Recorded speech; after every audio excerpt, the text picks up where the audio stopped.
Le plaisir aujourd'hui de recevoir Carole Reynaud-Paligo, qui est chercheuse associée au Centre d'histoire du 19e siècle à Paris et professeure invitée pour l'entièreté du semestre à l'Université de Montréal au sein du département d'histoire. Donc, si vous avez envie d'échanger avec elle par la suite, c'est possible jusqu'à décembre. Elle est spécialiste de l'histoire des intellectuels et des pensées raciales, ce sur quoi on va l'entendre aujourd'hui, et elle est notamment l'autrice d'un livre important que je souligne, qui est La République raciale, 1860-1940, paru aux presses universitaires de France. Et aujourd'hui, donc, elle va parler, comme vous pouvez le voir, de la notion de race et de ses usages politiques dans une perspective historique et contemporaine.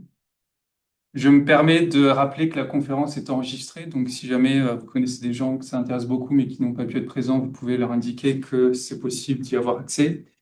Il y aura une période de questions et d'échanges d'une vingtaine de minutes à la fin, donc prenez note des choses que vous avez envie de discuter avec Carole. Et publicité alternative, il y aura le lancement d'un livre collectif de membres du CIRST le 9 octobre à 15 heures, Faire preuve. Et donc, je vous y invite, ce sera à la fois en ligne et en personne comme habituellement. Voilà. Merci beaucoup. Je laisse la parole à Carole. Merci, bonjour à tout le monde et merci de m'accueillir. Je suis très heureuse de pouvoir partager avec vous mes recherches aujourd'hui. Euh, alors voilà, pour entrer doucement dans l'ambiance, voilà une petite gravure qui symbolise un petit peu cette science des races dont je vais parler aujourd'hui. Alors pour commencer, donc pour ouvrir cette conférence, je vous propose d'ouvrir les pages d'un manuel scolaire. Il s'agit donc d'un manuel de Paul Bert, qui est un scientifique renommé à l'époque et qui a aussi produit donc des manuels scolaires. Alors Paul Bert, il est passé à la postérité puisqu'en France, beaucoup de villes possèdent des rues qui reprennent son nom. Alors, le manuel a été publié en 1882 et il est régulièrement réédité jusqu'aux années 1930. Voilà, alors on va... pourquoi il y a un petit... Bon, mais c'est pas très grave en fait, parce que je vais reprendre les propos donc, qui peuvent apparaître choquants, mais dont il faut évidemment parler et prendre comme une source, hein. Voilà ce qu'écrit: est-ce que des générations d'écoliers ont pu lire dans des manuels scolaires à l'école? Donc, les nègres ont la peau noire, les cheveux frisés comme de la laine, les mâchoires en avant, le nez épaté. Ils sont bien moins intelligents que les Chinois et surtout que les Blancs.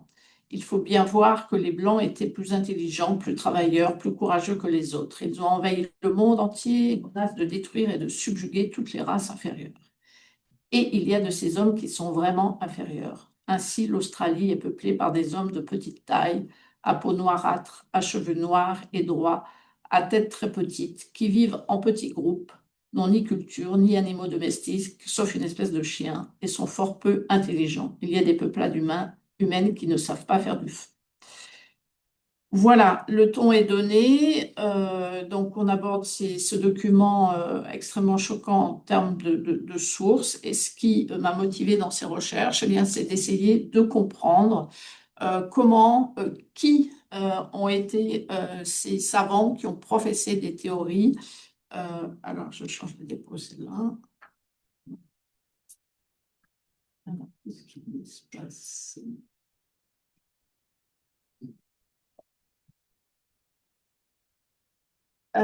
Qui sont ces savants qui ont professé ces théories? Eh bien, Paul Bert est membre d'une société savante, la Société d'anthropologie de Paris.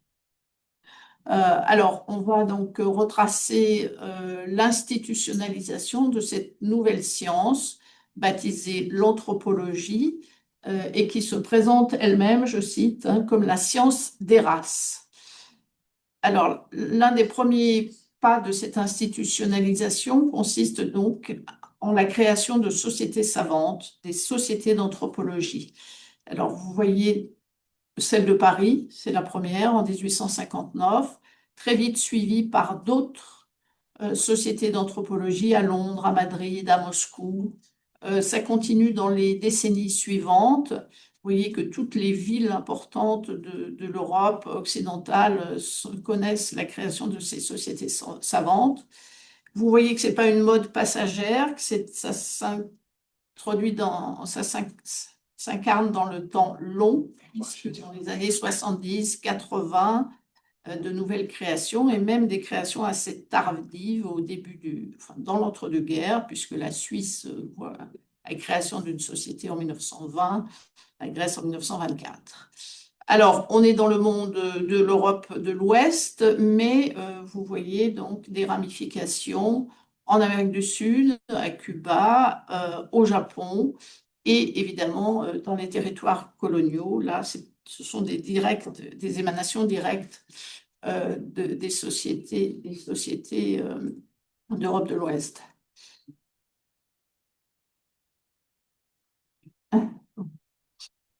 Voilà, alors on est là donc dans une nouvelle science et les historiens des sciences attirent l'attention sur le fait que c'est souvent par des sociétés savantes que des innovations scientifiques s'affirment et voient le jour pour contrer un petit peu le caractère un peu fermé et académique des disciplines qui sont installées à l'université et qui n'ouvrent pas toujours leurs portes à des innovations. Bien, alors, je crois que je vais prendre la souris parce que là, le clavier ne fonctionne pas. Donc, ça passe par des sociétés d'anthropologie qui obtiennent la reconnaissance des pouvoirs publics, puisqu'on va partir là de l'exemple français, d'un des premiers, la France est une des premières à voir l'institutionnalisation de cette science. Donc, reconnaissance d'utilité publique dès 1864. On est sous le Second Empire, donc un régime qui n'est pas très libéral et pas très ouvert aux innovations, mais qui reconnaît tout de suite cette nouvelle science. Ensuite, ça passe par la création de laboratoires de recherche, puisqu'on va parler concrètement de cette science. Ça s'incarne dans des pratiques anthropométriques. Donc, il faut des lieux, un laboratoire, qui est tout de suite rattaché à l'école pratique des hautes études. Là aussi, ça symbolise la reconnaissance des autorités académiques. Un musée qui prend le nom donc, du fondateur de la science en France, Paul Broca.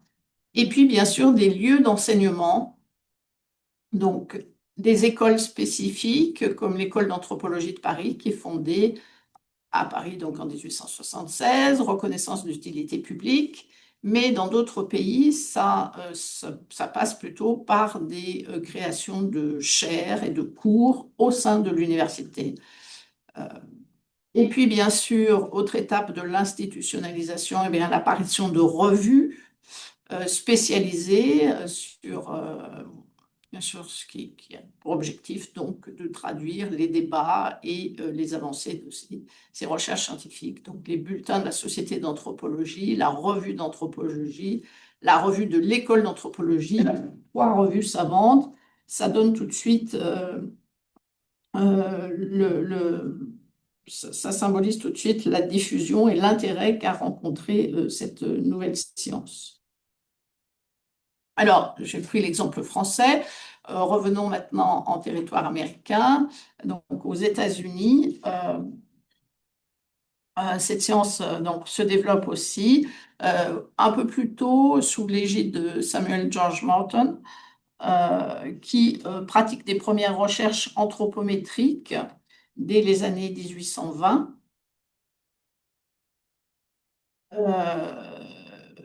Il est médecin, il est professeur d'anatomie en Pennsylvanie, il est aussi paléontologue, spécialiste des invertébrés. Et il se passionne pour l'étude des crânes et il lance cette sous-branche de l'anthropologie, la craniologie, c'est-à-dire l'étude des crânes, l'étude de la forme des crânes, mais aussi l'étude de la capacité crânienne. Donc, des études qui vont passionner les savants de l'époque. Alors, il constitue l'une des plus importantes collections. Donc, on voit aussi ici, à travers son parcours, qu'il est professeur d'anatomie, Donc, cette science s'appuie sur la médecine.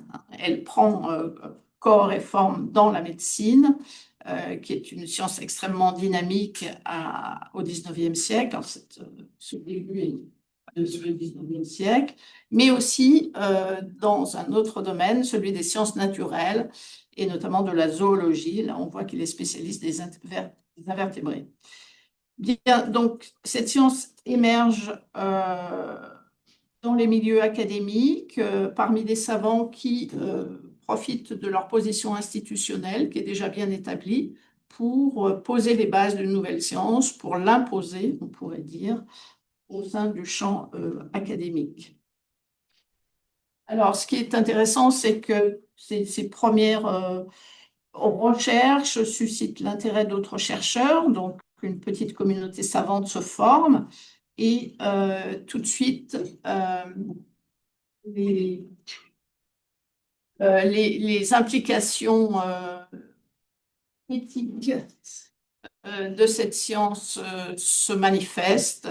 Les premières recherches affirment l'idée d'une hiérarchie entre les races humaines et donc l'idée d'inégalité est très tôt affirmée à partir donc, de ces premières recherches aux États-Unis. C'est en fait un médecin sudiste qui poursuit les recherches de Morton et qui va nourrir en fait les thèses anti-abolitionnistes qui donc s'opposent à la suppression de l'esclavage. Donc on voit très vite ici, très tôt, un usage politique. Alors voilà le ton aussi des premières recherches, avec l'idée d'une gradation. Donc je vais parler de hiérarchie, mais l'idée d'une gradation, d'une évolution qui passe par la morphologie entre les différentes populations qui sont observées. Alors, cette science, elle s'inscrit dans un contexte intellectuel bien spécifique. Je vous ai mis ici donc la couverture de L'origine des espèces de Charles Darwin, qui est publiée en 1859. C'est la date de la création de la première société d'anthropologie, notamment à Paris.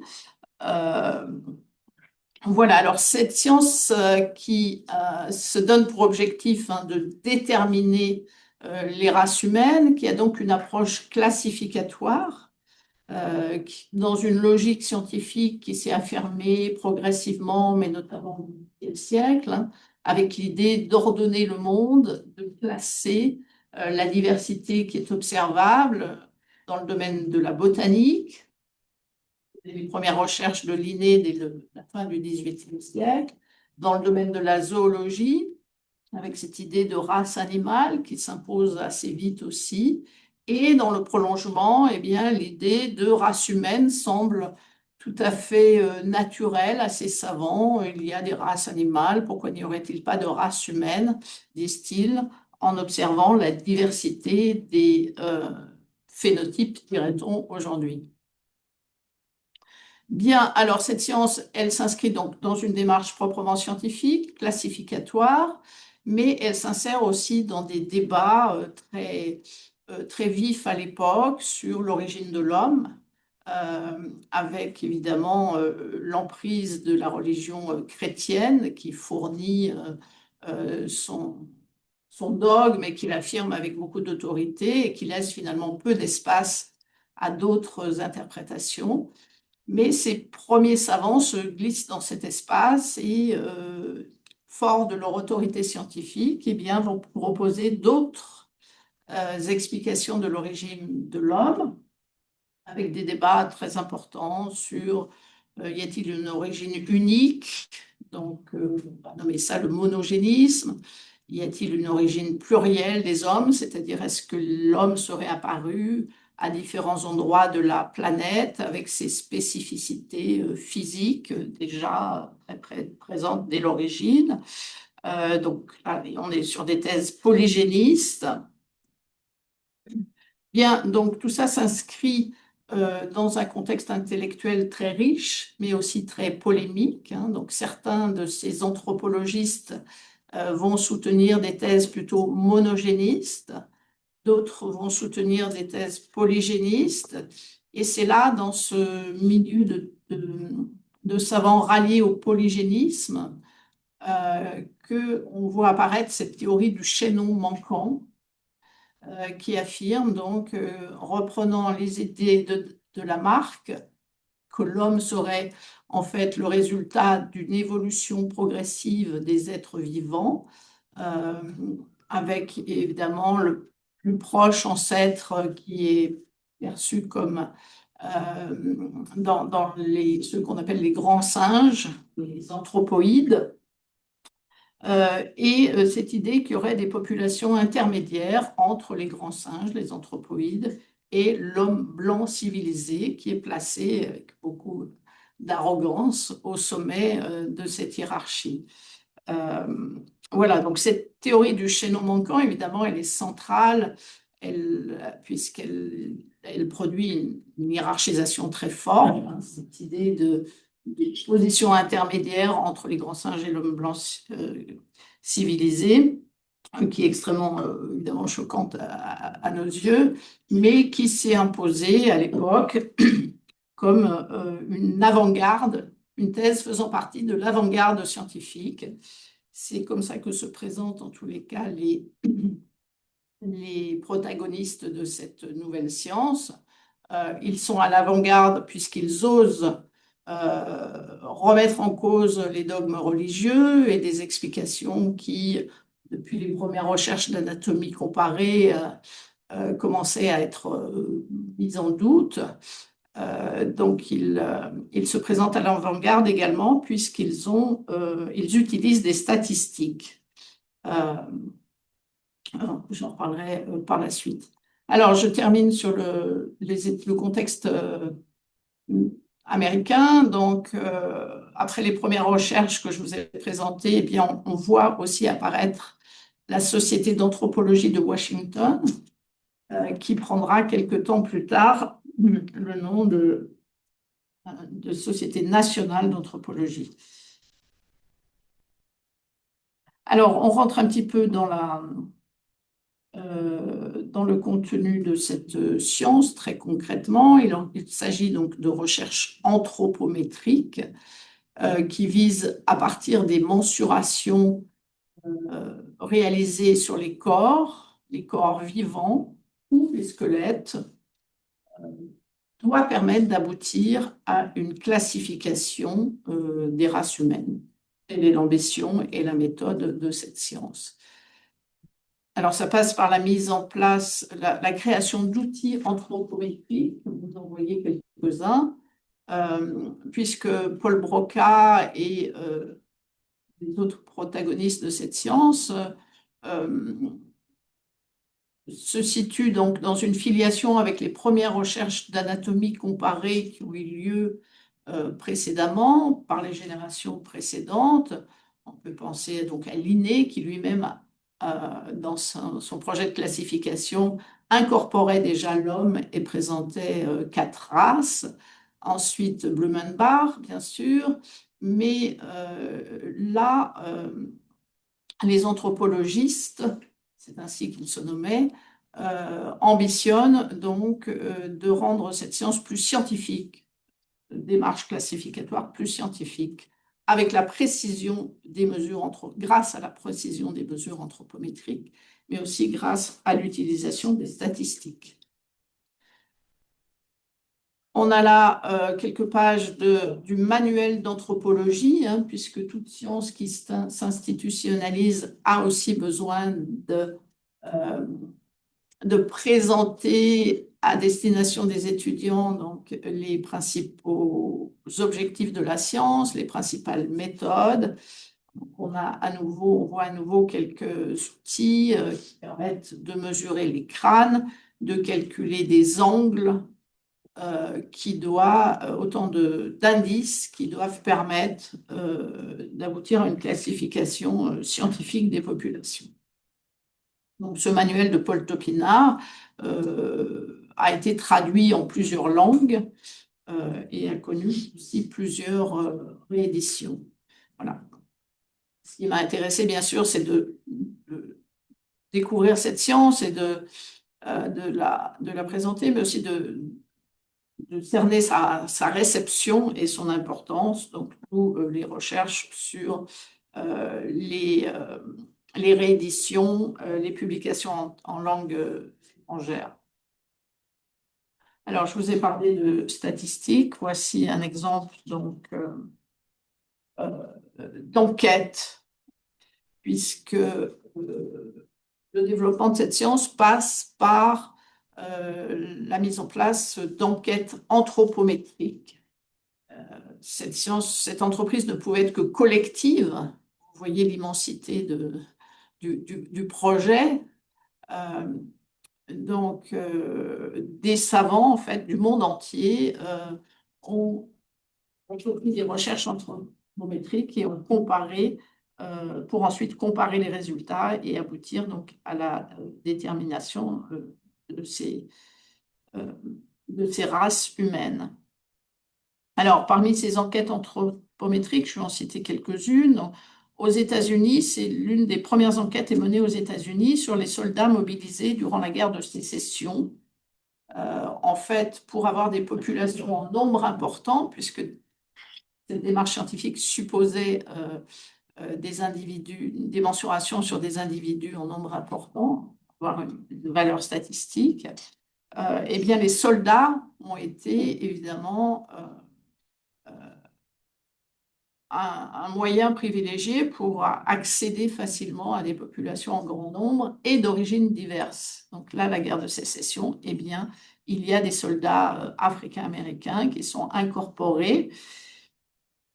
Et il faut mentionner que cette enquête se fait sous l'égide du président Lincoln, qui crée en 1861 une commission sanitaire pour prendre en charge, et notamment chargée de prendre en charge l'enquête. Donc, on voit un mélange de préoccupations, des préoccupations sanitaires, c'est-à-dire sur l'état de santé de ces soldats, mais aussi des préoccupations proprement anthropologiques pour essayer d'aboutir à la classification, mais aussi de cerner évidemment les spécificités de certains individus, enfin des individus selon leurs origines géographiques. Bien, alors quand on regarde cette enquête, eh bien, on voit que des savants les plus éminents sont intégrés, membres de l'Académie nationale des sciences. Et là encore, eh bien, les résultats de l'enquête vont dans le même sens que les premières recherches de Morton. L'infériorité des soldats noirs est affirmée aussi. Et un premier intérêt qui va être extrêmement présent dans toutes ces enquêtes, c'est l'intérêt porté pour les métis, porté aux métis, pardon. Et l'idée d'essayer de cerner les spécificités de ceux qui sont vus comme un mélange, issu d'un mélange de deux races différentes. Bien, on aura en terrains coloniaux, évidemment, cette même préoccupation pour l'observation des métis. Alors, les enquêtes anthropométriques se multiplient et certains savants eh bien, proposent des classifications raciales. Le document n'est pas de bonne qualité, mais vous voyez donc le critère mis en avant, c'est la couleur de la peau. Donc, un Américain, Ripley, qui est enseignant d'anthropologie à Columbia, qui propose sa classification. Alors, le consensus, parce qu'il y a plusieurs classifications qui sont proposées, notamment par un Français, Denis Kerr, mais un consensus s'établit. Il y a trois races principales. Alors, je vous parle de l'Europe. En Europe, il y aurait donc trois races principales, nous dit Ripley, l'Homo nordicus, l'Homo alpinus et l'Homo mediterraneus. Euh, alors, donc c'est une idée assez consensuelle selon des bandeaux qui traversent l'Europe du nord au sud, au nord, d'est en ouest, une race nordique qui dominerait, ensuite une race alpine et une race méditerranéenne. Mais lorsque les recherches se multiplient, eh bien, des savants mettent au jour l'existence d'individus qui ne se rangent pas tout à fait dans ces trois races. Donc, certains proposent une quatrième race, puis une cinquième. Doniker aboutit à 29 races en Europe. Donc, on voit tout de suite les apories de cette science et le problème qu'ont rencontré ces savants dans l'établissement de frontières très nettes entre ces soi-disant races humaines. Pour autant, les recherches continuent et ce qui est intéressant de voir, c'est que ces recherches sont reconnues dans les milieux académiques de l'époque. Parmi beaucoup d'exemples, j'ai sélectionné celui-là. Donc, il s'agit de Charles Seignobos, qui est un historien français très reconnu à l'époque, qui a beaucoup publié. Là, il s'agit d'une histoire sincère de la nation française. Euh, voilà comment il présente les recherches anthropologiques. La population actuelle de la France présente un mélange très hétérogène des trois races de l'Europe. La plupart des individus présentent à la fois des traits propres à des races différentes, par exemple des yeux bleus avec des cheveux noirs. C'est seulement en cherchant de quelle proportion les caractères des différentes races se retrouvent chez les habitants de chaque pays qu'on est parvenu à distinguer en France trois régions dans chacune desquelles prédominent chez les habitants les caractères d'une des trois races d'Europe, au sud la race méditerranéenne, au centre et dans l'ouest la race alpine, au nord-est se trouvent en assez grand nombre des individus de type nordique. Mais ils ne sont jamais qu'une minorité. Voilà, le regard porté par un historien reconnu dans le monde universitaire de l'époque sur les travaux qui viennent des anthropologistes et qui sont donc utiles aux historiens lorsqu'ils s'intéressent sur les origines de la nation française, mais aussi sur les caractéristiques des Français de l'époque. Alors j'aurais pu citer d'autres exemples. Du côté des géographes, il y a eu aussi une reconnaissance des travaux des anthropologistes et une utilisation finalement aussi de cette notion de race. On en trouve des exemples chez Vidal de la Blache, un géographe français qui a posé les bases de la géographie humaine et qui est encore tout à fait reconnu aujourd'hui. Et on voit finalement se dessiner une définition de la notion de race. Une race se définit par ses caractères physiques. La science, là qu'on voit ici, c'est de l'anthropologie physique à travers ces techniques anthropométriques, mais aussi par des caractères intellectuels, par des aptitudes, par des caractéristiques psychologiques, morales. Tous les caractères donc, culturels sont associés à ces races déterminées par l'anthropologie physique, et avec l'idée qu'il y a une dimension héréditaire, c'est-à-dire que aussi bien les caractères physiques que les caractères culturels, intellectuels, moraux, psychologiques se transmettent de génération en génération, fixant ainsi légitimement cette idée qu'il y a bien des races. Voilà, donc cette notion est validée et reconnue et utilisée même parmi ces sciences humaines et sociales qui s'institutionnalisent aussi à la même époque.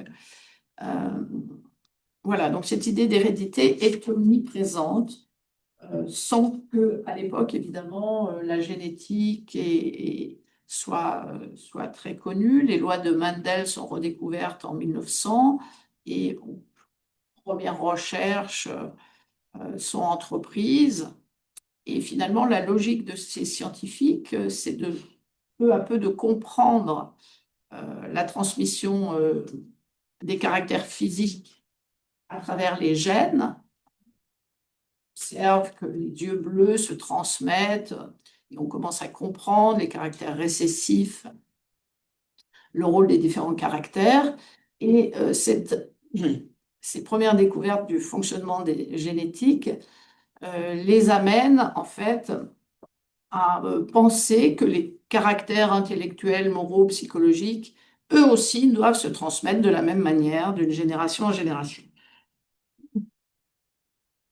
Donc on est dans une pensée essentialiste qui fixe et qui rend durable, sinon permanent, également ces caractéristiques intellectuelles, culturelles. Bien, alors on sort du champ académique et on revient donc aux manuels scolaires qui ont évidemment vulgarisé ces notions, enseigné à des générations d'écoliers les enseignements des sciences anthropologiques. Vous avez donc là le célèbre manuel emblématique de la Troisième République, le Tour de la France de deux enfants, qui a été publié sous le pseudonyme de Giordano Bruno, mais qui en fait a été publié par une femme, Augustine Fouillé-Tuileries, qui est l'épouse du grand philosophe de la Troisième République, Alfred Fouillé. Donc une énorme diffusion qui fixe cette idée qu'il y aurait 4 races qui seraient présentes dans le monde. Bon, dans un autre espace culturel, un autre exemple de cette idée de race, l'extrait d'un manuel scolaire donc, qui affirme aussi la supériorité de la race blanche sur les autres races. Bien, alors cette science s'expose également, j'ai cité tout à l'heure le musée Broca, avec l'idée donc que ces recherches anthropométriques, eh bien, elles peuvent s'exposer. On peut exposer des crânes qui montrent qu'il y a différentes formes de crânes, des crânes plutôt ronds, brachycéphales, des crânes plutôt allongés, dolichocéphales. Donc, elles s'exposent dans des musées, le musée du Trocadéro à Paris, qui deviendra dans les années 1930 le musée de l'Homme. Elle s'expose aussi lors des expositions universelles. Donc ça, c'est un des premiers exemples en 1878. L'exposition universelle est l'ancien palais du Trocadéro qui sera transformé dans les années 1930 avec la création du musée de l'Homme. Un exemple plus tardif d'une affiche coloniale qui fixe dans les esprits cette idée que les différences physiques, en fait, révèlent l'existence de différentes races humaines.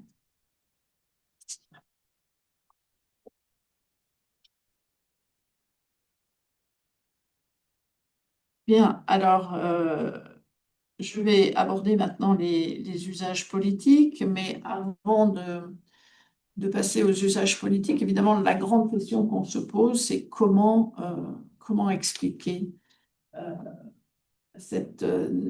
non seulement la naissance de cette science, mais ses implications éthiques qui l'accompagnent, c'est-à-dire ces visions extrêmement hiérarchisantes, inégalitaires de la diversité humaine. Vous avez peut-être observé que je n'ai pas utilisé, je n'utilise pas le terme raciste, parce que tout simplement il est anachronique, il n'existe pas à l'époque. Et quand il apparaît un peu plus tardivement, dans les années 1920, surtout 1930, il est en fait utilisé, il n'a pas le même sens qu'aujourd'hui, c'est-à-dire qu'il est utilisé pour qualifier les théories raciales nazies. C'est eux qui vont être, ce sont ces théoriciens qui vont être qualifiés de racistes parce qu'ils affirment l'idée d'une hiérarchie au sein des races, au sein de la race blanche ou au sein des races blanches. C'est-à-dire que les anthropologues des générations précédentes que je vous ai présentées, autour de Paul Broca ou en Allemagne autour de Rudolf Virchow, sont d'accord pour dire qu'il y a trois races, euh, même si parfois il y en a un peu plus. Mais l'idée qui s'impose, c'est qu'il y en a trois principales. Ils sont d'accord pour dire qu'il y a trois races, mais ils ne posent pas de hiérarchie à l'intérieur de ces races blanches. Et ils ont tendance à dire qu'il y a eu un mélange entre ces trois races en Europe de l'Ouest, hein, parce que c'est une terre de migration entre le nord, le sud, l'est et l'ouest, surtout l'est. Et donc ça a produit, disent-ils, un brassage des populations qui a été finalement bénéfique, puisque avec leur idée de supériorité de l'Europe de l'Ouest, évidemment, ça a produit quelque chose des individus dynamiques, etc. Bon. Donc, pas de hiérarchie à l'intérieur de ces races blanches, disent-ils. Alors que les théories raciales qui s'affirment en Allemagne, progressivement, et qui aboutissent aux théories raciales prônées par les nazis, affirment très nettement la supériorité de la race nordique ou aryenne sur les autres races, et tout en professant évidemment un antisémitisme. Mais voilà, donc finalement pour ces savants français ou ces théories raciales nazies ne sont pas acceptables puisque cette idée de hiérarchie à l'intérieur des races blanches n'est pas acceptable. Mais en même temps, ces savants français qui s'engagent sur des positions antiracistes en disant non, pas de hiérarchie à l'intérieur de la race blanche, ils continuent à professer des théories extrêmement hiérarchisantes, extrêmement inégalitaires entre les races de couleur. C'est-à-dire qu'ils ne remettent pas en cause ces idées d'infériorité qui ont été attribuées à la race noire. Dans les années 30, on en est encore là, avec un début d'usage de ce terme raciste, qui évidemment est à employer avec précaution, puisqu'à nos yeux, évidemment, il ne s'agit pas d'antiracisme quand on continue à proposer l'égalité de certaines races. Bien, alors j'en étais à cette grande question, hein, comment finalement arriver à comprendre ces postulats inégalitaires qui se sont affirmés avec beaucoup de force, vous avez vu dans quelques extraits. Euh, il y a, étant donné en plus qu'il y a un autre facteur à prendre en compte, que c'est dans des milieux assez progressistes que cette science est apparue. Pour reprendre l'exemple français, on est dans des milieux républicains qui s'affirment sous le Second Empire, alors pas ouvertement, parce qu'il ne s'agit pas de mêler science et politique, mais qui, par leurs engagements personnels, euh, ont, euh, ont été des opposants finalement au Second Empire et ont soutenu l'installation de la Troisième République en France dans les années 1880-90. Donc, ils sont plutôt du côté des progressistes, ce sont des républicains, ce sont des libres penseurs, je l'ai signalé tout à l'heure, à travers leur opposition à l'emprise de la religion chrétienne, notamment catholique en France.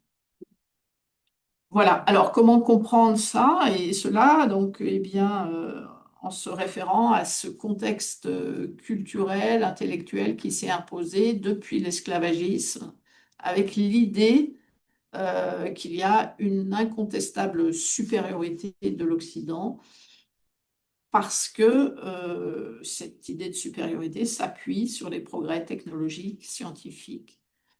Et lorsqu'on essaie de faire un peu de l'histoire des représentations, on s'aperçoit qu'au Moyen Âge, les représentations de l'Afrique étaient beaucoup plus diverses et qu'il y avait notamment des représentations positives du continent africain. Alors on cite souvent l'exemple de l'empereur du Mali, Moussa Mansa, qui avait, lorsqu'il était allé en pèlerinage à la Mecque, suscité beaucoup d'admiration de la part des autres euh, pèlerins qui arrivaient d'autres régions.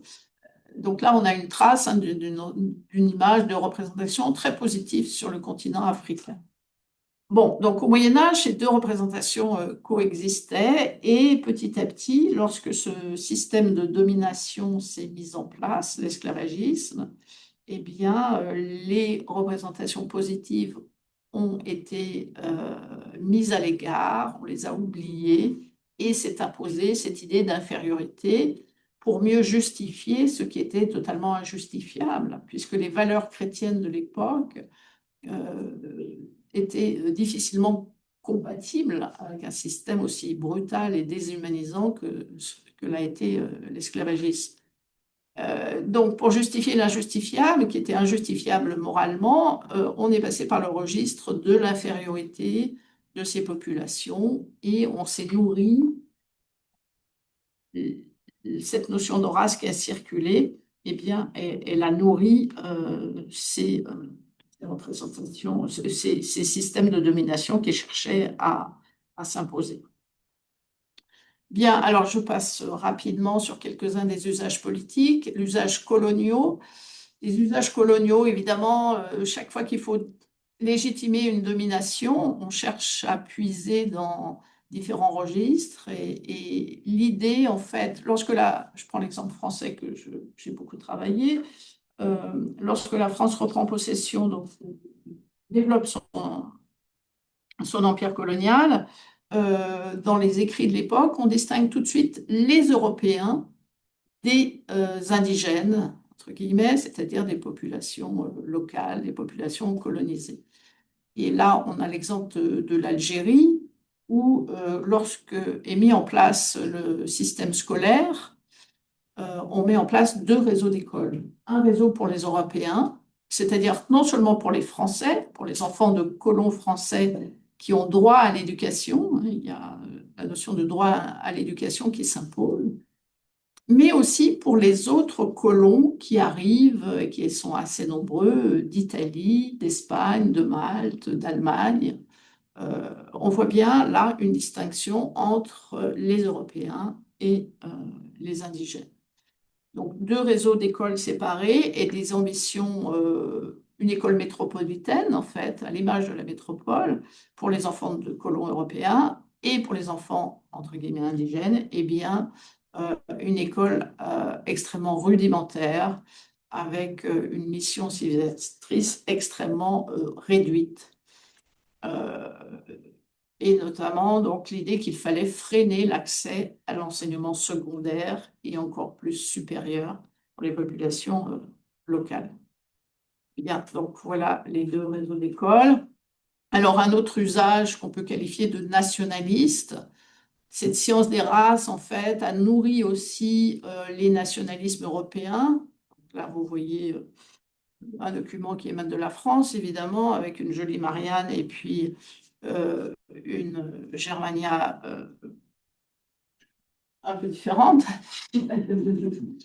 Et lorsqu'on lit, en fait, la littérature de tout ordre de cette époque, on voit une racialisation des identités très, très massive, c'est-à-dire les historiens, les naturalistes évoquent l'idée de deux races distinctes, la race germanique, aryenne, vue sous un jour extrêmement défavorable, évidemment, par les Français, et la race celte ou alpine. Se croisent en fait cette idée que puisqu'il y a des recherches archéologiques importantes à l'époque, hein, on découvre l'existence de cette civilisation celte et on l'assimile eh bien, à la race alpine. Les anthropologistes ont montré l'existence d'une race alpine et les archéologistes montrent l'existence d'une race alpine. Bien, donc on voit un exemple ici d'une racialisation et c'est frappant lorsqu'on lit les historiens anglais notamment, qui exaltent la race anglo-saxonne, qui serait donc d'origine germanique et qui la distingue très clairement de la race celtique et qui affirme là, cette fois-ci, la supériorité de cette race anglo-saxonne. Si la Grande-Bretagne est si dynamique en cette fin de 19e siècle, si elle a conquis le monde, eh bien, c'est parce qu'ils ont les Britanniques ont des aptitudes raciales, enfin les Britanniques, les Anglais ont des aptitudes raciales supérieures à celles des autres. C'est explicitement posé par des historiens. Là, on n'est plus dans le milieu des anthropologistes. Alors, on voit d'autres recherches aussi intéressantes et d'autres usages politiques dans les milieux, donc plutôt dans les empires multiculturels.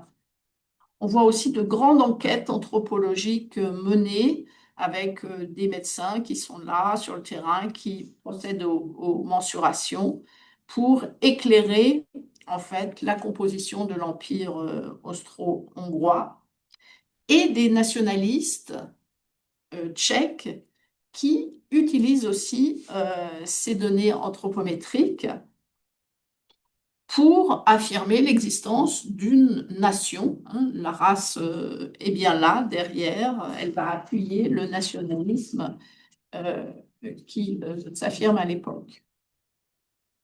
Et un tout dernier exemple, un peu tardif, ce qui montre aussi les permanences de ces postulats raciologiques.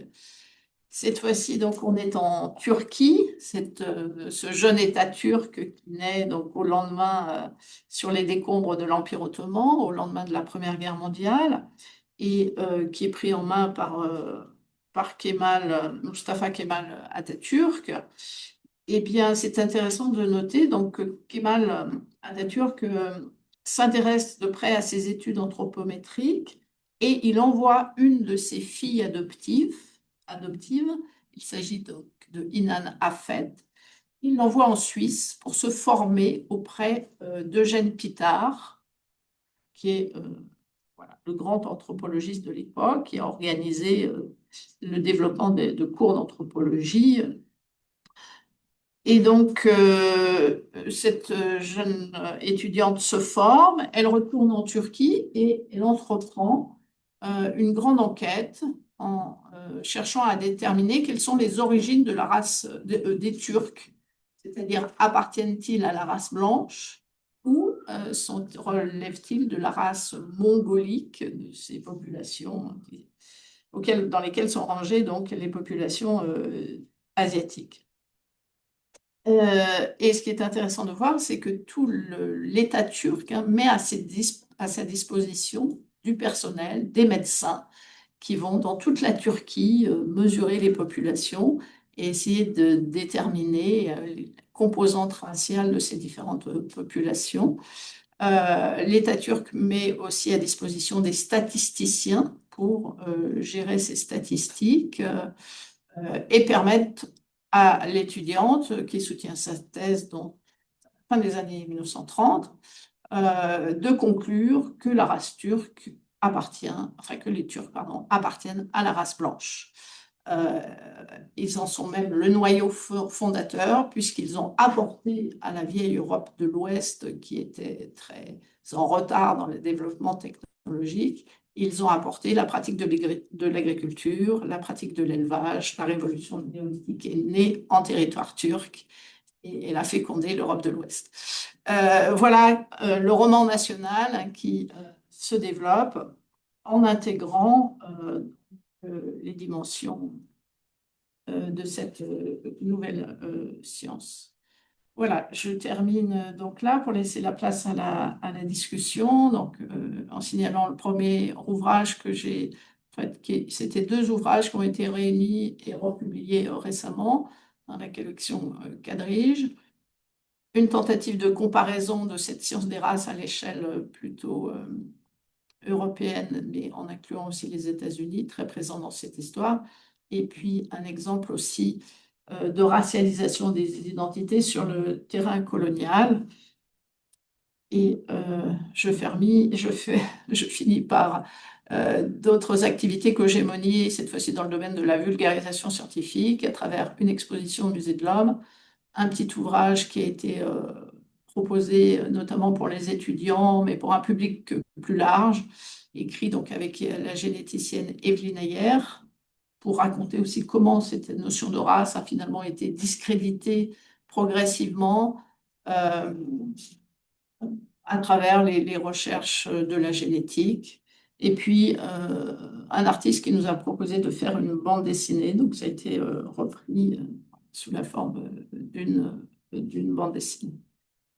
Voilà, je vous remercie de votre attention et je suis très curieuse d'entendre vos réactions.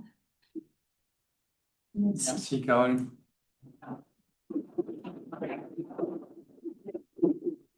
Très bien, donc ça nous laisse environ 25 minutes pour échanger.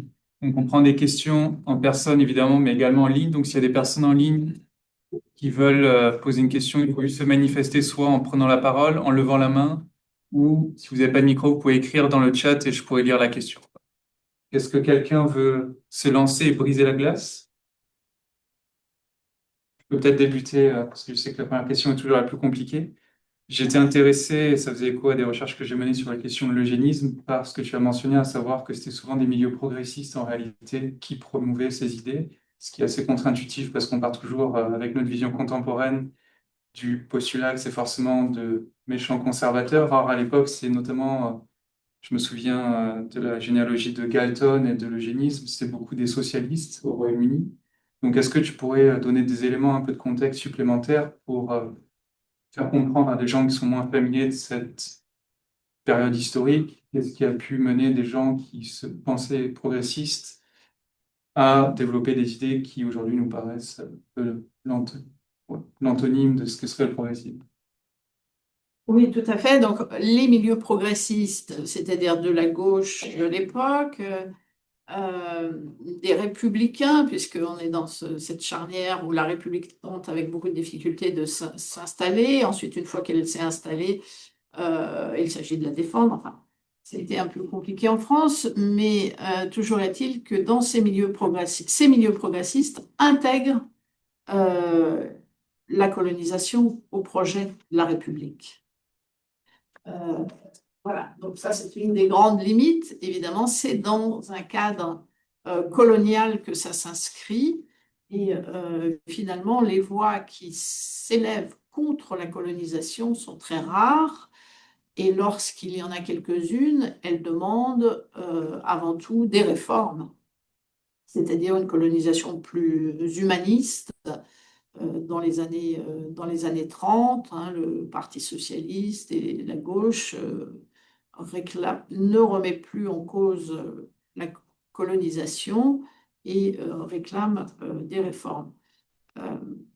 Voilà, donc je pense que c'est ce cadre colonial hein, qui aussi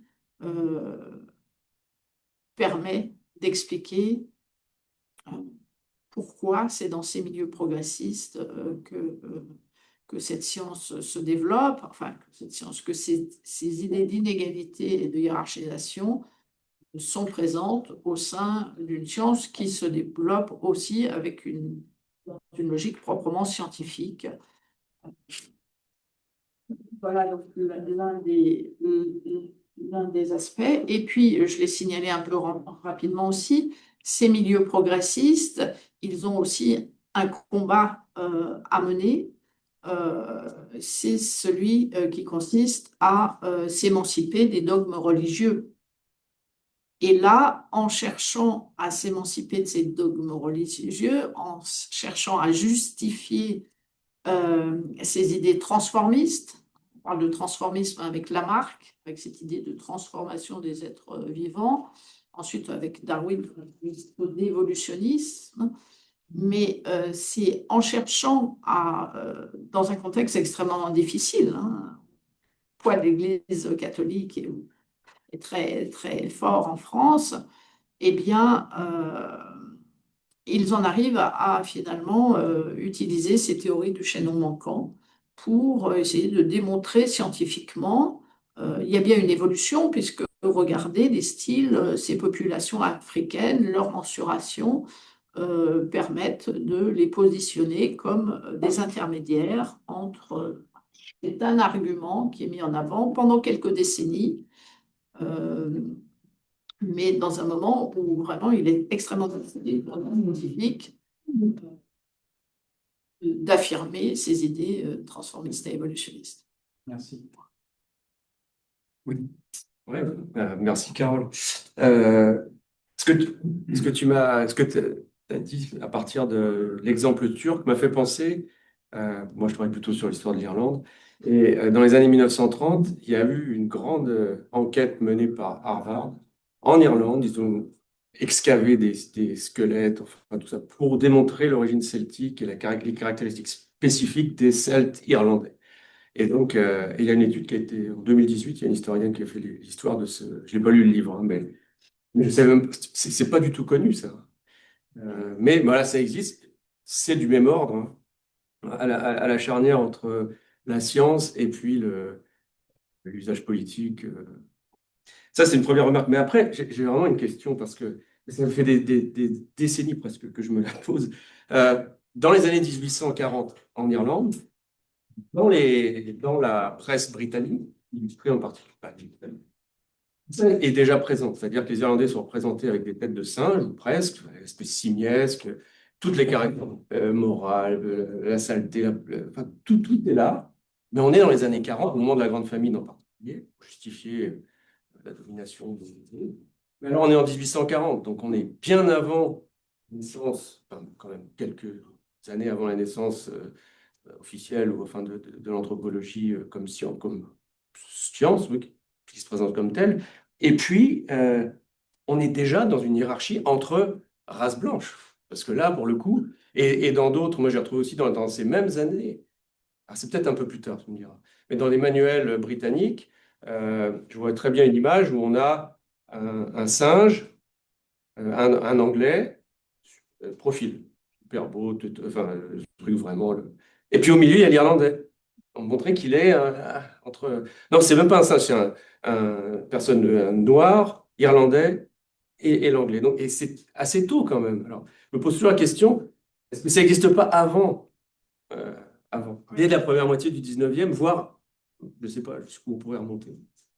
Alors, deux réponses. La première, c'est que ça commence, cette histoire, comment dire, j'ai insisté sur le moment de l'institutionnalisation. Mais ces idées-là, elles s'affirment de hiérarchie et de ressemblance, etc. Elles s'affichent beaucoup plus tôt, en fait. Ouais, ça. Dès la fin du XVIIIe siècle, avec les premières classifications qui n'ont pas vraiment vocation à être scientifiques, qui sont affirmées par Linné comme ça, il y a l'idée d'une hiérarchie qui commence à apparaître et l'idée, parce que les recherches en fait d'anatomie comparée, elles commencent au XVIe siècle, au XVIIe, au XVIIIe, et là les ressemblances entre l'homme et les singes, et notamment entre les grands singes, euh, est tellement évidente que cette idée-là s'impose. Donc le croisement avec l'idée qu'on est proche des singes, mais aussi qu'il y a une hiérarchie finalement entre, alors selon les contextes, entre les Africains et les Blancs ou entre les Irlandais et les Anglais, elle vient s'insérer là et finalement, voilà, on utilise qui on a envie d'utiliser dans un contexte où il y a une gradation, donc il y a des différences qu'on observe à l'œil nu, donc pourquoi on serait tous des Homo sapiens? Vous voyez la logique, en fait, on a du mal à la comprendre parce que nous, on connaît maintenant l'histoire d'Homo sapiens qui est sorti d'Afrique, etc. À l'époque, ces thèses-là ne sont pas du tout défrichées encore. Donc c'est une autre idée qui s'impose, qui prend forme dans un contexte de domination et qui s'adapte, en fait, ce qui est intéressant, c'est que ça s'adapte à différents Irlandais, beaucoup, bien sûr, mais aussi Turcs. Ça, c'est le premier élément. Et le deuxième élément, c'est quand même de manière générale, la déshumanisation, c'est pas quelque chose qui est propre à ce phénomène que je vous décris, qui s'affirme au XVIIIe, XIXe siècle. C'est quelque chose qui est omniprésent. Quand on veut déprécier quelqu'un, on a le registre de la déshumanisation arrive très vite. Donc voilà, tout n'a pas été inventé, toute l'horreur n'a pas été inventée dans ces milieux naturalistes. C'est un registre qui se manifeste de manière assez, on va dire, universelle. Lorsqu'on veut déprécier, dévaloriser quelqu'un, lorsqu'il y a une tentative de stigmatisation et de domination, on engage assez vite le registre de la déshumanisation. Mais là, on va quand même beaucoup plus loin, puisqu'on est dans ces idées transformistes qui voilà, donnent une autre dimension au phénomène. Jean-Guy. Oui, merci. Je trouve l'exposé très intéressant. Et un exemple hollandais a été mentionné. Je connais un peu le cas d'Italie, où il y a plein de choses intéressantes aussi, y compris que l'idée de race aryenne était bien embêtante pour les anthropologues italiens. Mais on a un cas pour la France, vous nous avez montré le lien entre la notion de race développée par les anthropologistes et disons, des pratiques politiques, la colonisation, l'esclavage, etc. Mais aux États-Unis, aujourd'hui, la notion de race est très vivante. Quand je dis aujourd'hui, je veux dire avant Trump aussi, là, c'est pas nous. La notion de race est très vivante, elle est très utilisée. On peut dire que c'est un fait social. C'est utilisé dans les politiques publiques, mais ça ne vient pas avec des théories anthropologiques, disons, inégalitaires nécessairement. Peut-être dans certains coins, mais souvent, ça vient avec des postulats égalitaires, justement. Donc, la notion de race, elle semble particulièrement forte, puisqu'on la voit sans doute très plastique. Il y a un contexte où elle sert à ceci ou à cela, puis un autre contexte où elle peut servir à autre chose. Oui, merci pour cette remarque qui nous amène à des perspectives plus contemporaines que je n'ai pas vraiment eu le temps d'évoquer jusqu'ici. Alors, cette notion de race aujourd'hui, elle peut avoir deux sens. C'est-à-dire du côté de la génétique ou de ses usages ou de ses vulgarisations, on a une certaine résurgence dans certains milieux, notamment aux États-Unis. C'est-à-dire qu'en Europe, il y a plus largement une espèce d'interdit sur le terme même de race. Donc, ils utilisent le terme de population et avec l'idée de donner voilà, une explication cohérente.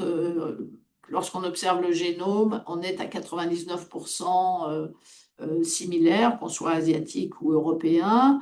Et même, donc ça c'est dès les années 1970, on a établi qu'il pouvait y avoir plus de différences génétiques entre deux personnes qui sont voisins et qui vivent dans la même région qu'entre une personne asiatique ou d'Amérique du Sud, etc. Donc, ça, c'est le discours européen, mais il y a une adaptation des généticiens qui, aux États-Unis, pour nommer les populations, puisque le but de la génétique des populations, c'est de comparer les populations, il faut bien faire des groupes. Donc, on les appelle populations, mais pourquoi ne pas les appeler races et continuer à les appeler races, même si aujourd'hui, ces différences, elles sont très infimes. Voilà. Donc, il y a un usage du terme race qui varie dans les milieux de la biologie, enfin, de la génétique des populations, ou de la génétique médicale aussi. Bon, mais là, la génétique médicale, c'est vraiment très compliqué parce que lorsqu'on observe des maladies plus fréquentes dans des populations que dans d'autres, notamment aux États-Unis, il y a des différences entre les Africains américains et les populations d'origine européenne. Mais est-ce que c'est génétique ou est-ce que c'est social? Est-ce que c'est des différences sociales, d'alimentation, etc.? Tout est un peu compliqué et pris en compte, bien sûr.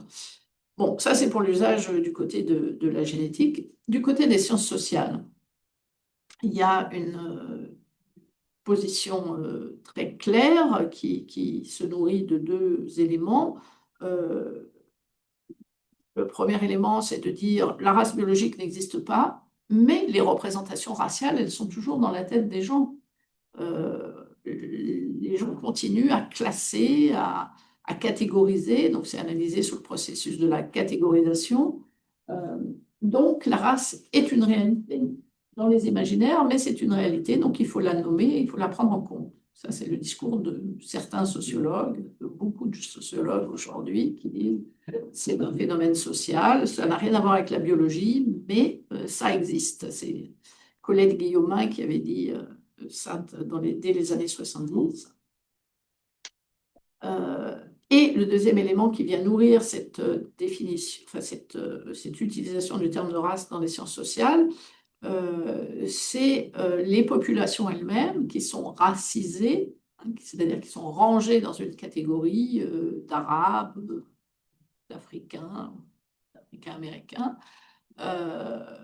Elles sont victimes de discrimination et elles en arrivent à revendiquer, hein, le terme de oui, parce qu'on a une certaine origine ou une couleur de peau, on est catégorisé de cette manière, on est victime de discrimination, donc ça nous unit dans une catégorie que certains donc revendiquent. Ça, c'est un phénomène que les psychologues sociaux assimilent à un retournement de stigmate aussi, à travers le mouvement autour d'Aimé Césaire, dont un exemple est illustré par Aimé Césaire et Paul Sédar Senghor quand il crée le mouvement de la négritude. On reprend le terme extrêmement stigmatisant, on se l'approprie, mais on retourne le stigmate. On est fier d'avoir des origines africaines et d'être catégorisé au point de reprendre le terme qui, pour d'autres, est extrêmement choquant et à bannir. Voilà, donc il y a des réactions différentes aussi, mais l'utilisation de la terme de race en sociologie aujourd'hui, elle s'appuie sur ces deux éléments, et donc elle est revendiquée, assumée. Vous avez une question ici? Oui, j'avais une question. Merci pour votre communication. Moi aussi, je vais parler des histoires des États-Unis. Je me demandais, en fait, j'avais entendu dire que vers la fin, peut-être des années 1800, deuxième section des années 1800, on parlait un peu de cet aspect de la disparition de la race afro-américaine. Vous aviez parlé un peu des métis aux États-Unis, puis un peu cette idée-là que peut-être la race afro-américaine disparaîtrait pour que les personnes noires de ces années-là deviennent de plus en plus blancs. Je sais qu'au Québec, il y a eu cette idée-là aussi pour les populations autochtones. Donc, même peut-être dans la fin des années 1800, il n'existait plus vraiment de population autochtone, que leur sang aurait été dilué, cette idée-là. Donc, je me demandais un peu, est-ce que vous aviez vu ça dans vos recherches, cette idée de disparition d'une race? Puis comment est-ce que les anthropologues de ces années-là jouaient un peu avec cette idée-là de on catégorise, mais les races sont en changement, pourraient disparaître et se mélanger? Oui, alors tout à fait, vous avez raison de souligner ces tentatives enfin, ce positionnement politique défendant le blanchiment, c'est-à-dire avec l'idée soit de faire venir plus de populations européennes pour que petit à petit, ça soit, pour aller vite, le sang blanc qui l'emporte, ou cette idée de métissage aussi pour introduire du sang blanc dans le... Ça a été défendu, c'était des positionnements politiques tout à fait présents, qui ont fonctionné, qui ont été soutenus par certains, mais ça n'a jamais fait non plus l'unanimité. D'autres étaient plutôt partisans de la ségrégation, surtout pas de mélange. Et pour reprendre les débats de cette fin de 19e siècle, dans les anthropologistes que j'ai présentés ici, parmi les anthropologistes, il y avait deux positions, les mixophobes et les mixophiles, ceux qui pensaient que finalement le mélange allait progressivement améliorer les races inférieures en introduisant des éléments de races supérieures, ça allait améliorer. Et d'autres qui étaient plus pessimistes et qui voyaient ça sous l'angle non, on va dénaturer le bon sang blanc. Donc il y avait deux visions un petit peu, mais finalement il y avait une idée assez consensuelle. Il y a une hiérarchie et il y a des races supérieures et des races inférieures. Après, on fait un choix politique. Soit on tente d'améliorer la race inférieure, soit on dit non, non, la race supérieure. Donc voilà, avec plutôt des positionnements idéologiques derrière. Les progressistes, on va les voir plutôt en la tendance un peu philanthropique, on va améliorer. Et les, ceux qui sont dans un positionnement plus extrémiste, et ça aboutit à ce qu'ont proposé les nazis, il faut surtout pas se mélanger à tel point qu'il faut éliminer l'autre pour ne pas affaiblir la supérieure. Voilà, donc il y a tout un panel de positionnement d'un extrême à l'autre. Oui. Merci. C'était très intéressant. Ça l'est encore aussi avec les questions-réponses. La question va dans le même sens que monsieur juste avant, dans l'usage contemporain. Puis vous avez évoqué dans un livre avec une généticienne aussi. Puis moi, bon, je suis anthropologue de formation aussi. Puis ça m'a toujours épaté comment la notion de race perdure. Et puis, on est particulièrement exposé, je pense, au Québec, parce qu'on le voit avec la littérature en anglais, nord-américaine, qui l'utilise davantage. Et on voit la différence avec l'usage en français, avec le pôle franco-français ben, on adage la carte, tout ça. La race, c'est génétique, c'est de la biologie. Mais là, quand on voit les usages qu'il y a en anglais, puis ça percole dans notre français ici, vous l'avez déjà vu avec votre séjour à l'Université de Montréal, euh, c'est épatant de voir comment ça perdure un peu comme des théories zombies. Je me demandais comment vous expliquez ça. Vous avez évoqué la notion de racialisation. Puis ça, moi, je trouve aussi c'est le compromis pour désigner les personnes auxquelles on affuble de supposer race distincte. Mais le danger reste là de replaquer des propriétés inhérentes aux individus associées à des dimensions phénotypiques qui n'ont rien à voir avec leur a priori. Est-ce que, parce que moi, je fais continuellement la remarque avec des collègues, là, la notion de race, c'est radioactif un peu. Là. Mais, comment vous voyez ça, puis le contact avec la littérature anglophone aussi? Là? Oui, alors il y aurait beaucoup de choses à dire. D'abord sur l'anthropologie culturelle ou sociale.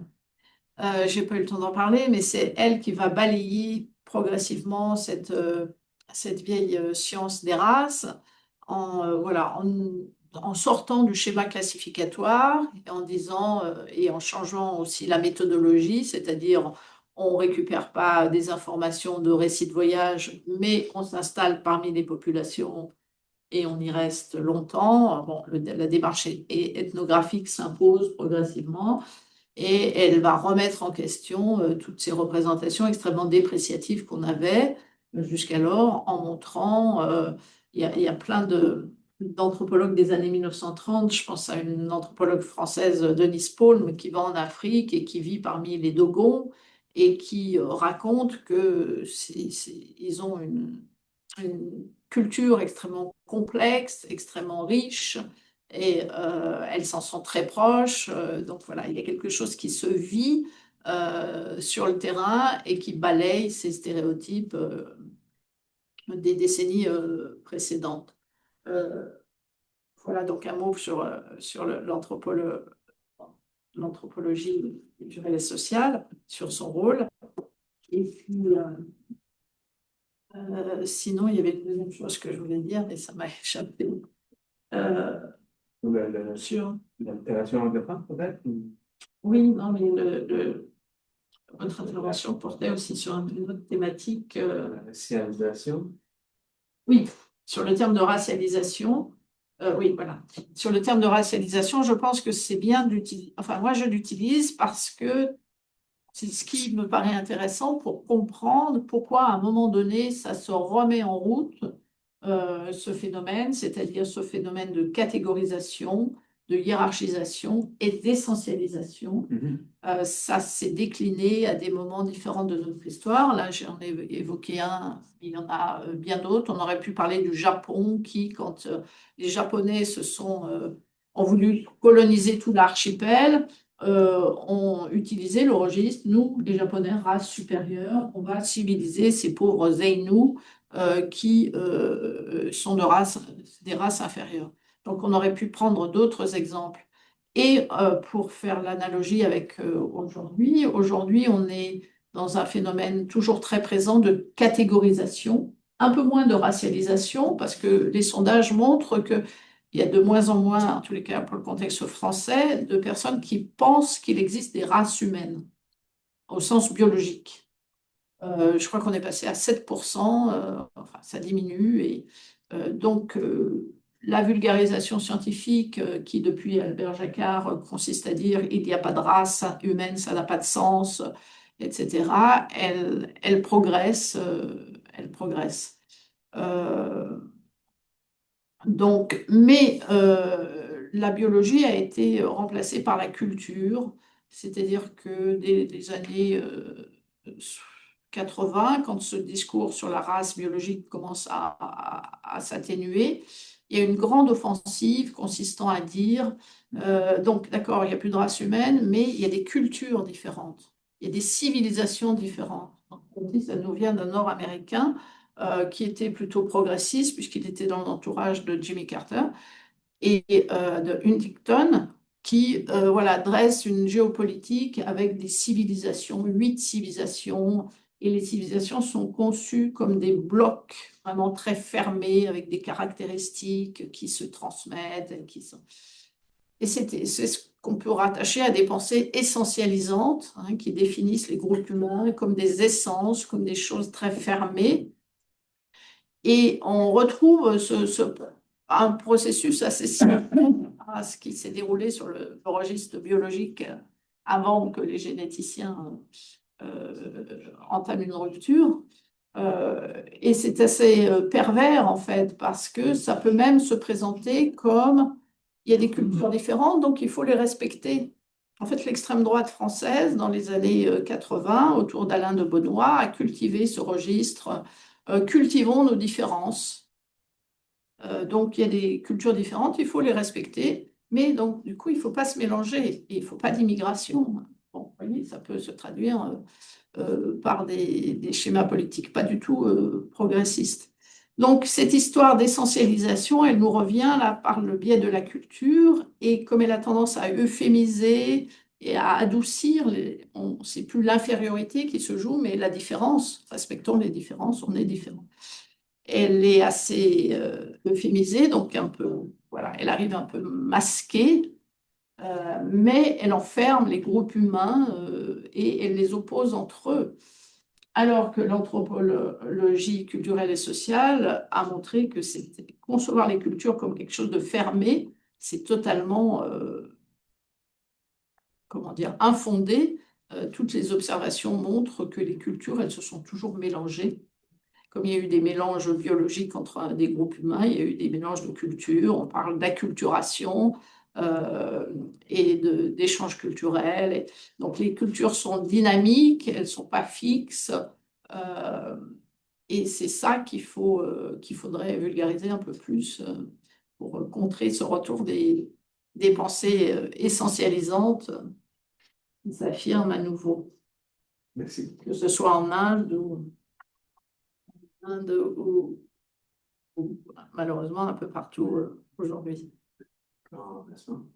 Voilà, on en aboutit aux théories du grand remplacement avec cette vision fermée des cultures essentialisantes et avec là aussi des manipulations des chiffres, puisque voilà, il y a de mauvaises interprétations de la démographie dans ces théories-là. Très bien. Ben, merci beaucoup, Clara. Merci à vous. Merci aux personnes en ligne également. Et donc, je vous rappelle, pour les personnes présentes, disponibles, intéressées, qu'on aura le lancement de l'ouvrage Faire preuve le 9 octobre à 15 heures.